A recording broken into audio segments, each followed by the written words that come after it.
where to start learning robotics, how to learn ROS2. Now, these two are very different questions. But in this video, I'll try to answer in a way that you can cover both of these. And the procedure that I recommend to the students, where to start, where to get things, and what to learn throughout the process. Let's understand in deeper sense. Let's clear this once for all. Robotics is a combination of software and hardware at a higher level. The software of robotics involves ROS2. Now, ROS2 is mostly known as a framework, but I would say it's a middleware that helps you communicate with different software. It contains packages and a lot of people work that you can connect with your software or your interface of the hardware and save you a lot of time in developing a robotics application. But it's mostly around the software. You can interface with the software and hardware. It's actually not a hardware. So in robotics, there is hardware and software. Let's understand it from a different perspective. Why robotics is hard? Because hardware and software is there. Another field that is very common, machine learning. Machine learning is just software and you don't have to think about hardware. That's why its path is much easier as compared to robotics. When we have hardware, we need to understand embedded programming. We need to understand physics. We need to understand algorithms from software side. Then electronic components and communication and a lot of things as compared to other software based things. So that's why it is confusing. It's not your fault. It's generally confusing. You're trying to target different domains at once. That's why it creates confusion. But let me give you step-by-step procedure.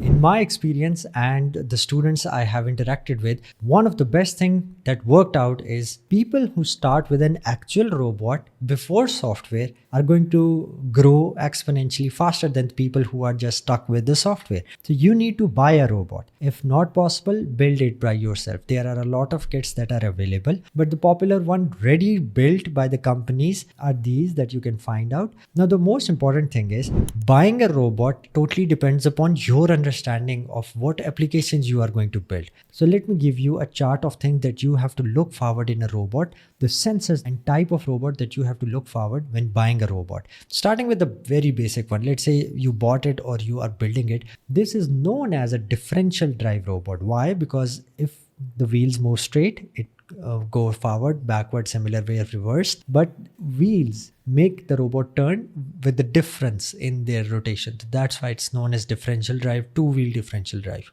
The car mechanism is known as Ackermann drive. Other than that, what you need to understand is again another hierarchy that there are two categories, indoor robots and outdoor robots. Indoor robots have different sensors, outdoor robots have different sensors. So the sensors that you have to look forward in both of these are the followings. Both of these types should have minimum of these sensors. In outdoor, GPS is much preferred because it gives you another source of the robot's location. One thing to understand very importantly, that robot's location on the map is one of the most important thing. Let me tell you why. Your robot location is very important for the reason that any algorithm that you will utilize on your robot is going to require location. Autonomous navigation requires location. SLAM requires your robot current location based on the environment that you are in. So it is very important. Encoder, IMU and GPS all are basically used for location and making sure where the robot is in the environment. So these are some sets of sensors that I am mentioning. There are LiDAR, depth cameras, 3D LiDAR, radars, a lot of things, but these are the basic ones that you should start and they are cheap. Getting to the next stage, you connect with the microcontroller and you start reading these sensor data. As a software developer, you will be required to know what frequency or what are the number of messages you are getting from each sensor. 10 Hertz, 20 Hertz, 30 Hertz, 3 FPS from the camera or something like that. What is the speed of sensor sending you data? So you can plan your algorithms according to that, which is one of the most important thing. The next important thing, after sensors, you have to test the battery because the robot is not going to be connected with the wire. Your robot should be connected with the battery and it should be wireless. So you have to select the appropriate microcontrollers for Wi-Fi controls. The suggested one is ESP32 when you're starting out. You control your robot, you know that your robot works for 30 minutes, then you charge, but this is the frequency of the sensor data that you are getting. So you are going to write algorithms based on that. At this specific point, you are going to start learning ROS2. And at this specific point, you are going to put all your robot sensor data onto ROS2. Now, that process is going to teach you ROS2 way faster as compared to start with basic ROS2 tutorials and wiki things.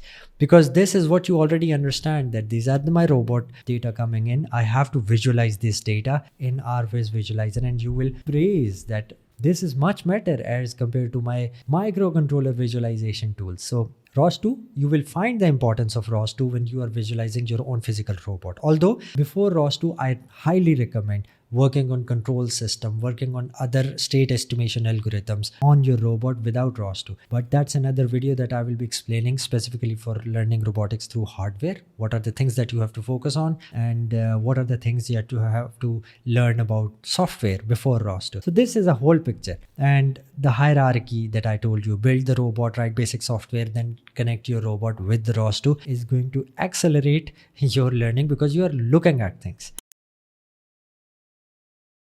Don't get stuck into optimizing your robot design. If the robot is moving and everything is fine, you're getting the sensor data, do not optimize it at that point. I want you to complete the circle of hardware building at basic level, then software, then reading the sensor data, and then testing the sensor data and visualizing it in ROS2. First complete this cycle, then optimize the hardware, electronics, and the sensor operations. Don't get stuck into very easy projects of Wi-Fi controlling your robot, driving very fast. That's not needed in robotics. What's important is your understanding of mathematical equations and their implementation in robotics, like kinematics equation, control system algorithms, and mostly probabilistic robotics. So in general whole picture, robotics is full stack, hardware, software, and ROS2 is software aspect of it, not complete software as well. So you have to look at it in a different way as just tools, ROS2, NVIDIA Isaac, VREP, VBots, everything. So take a look into these things, and I have experienced that most of the companies in production, they don't use ROS2. It's not efficient for production, but it is the first step so you can understand communication systems of robotics when you are starting out, how to write good software, what is the proper structure of software that you have to write, and good software development practices, good code available to understand algorithms easily, and as it's open source, you understand. So these are the things you have to keep in mind. Although I will be producing 2 follow-up videos to give detail on how to set up a robot, hardware robot first, and what are the things as checklists that you have to bring forward when you are starting learning robotics. On the flip side, another video on software side, what to work on software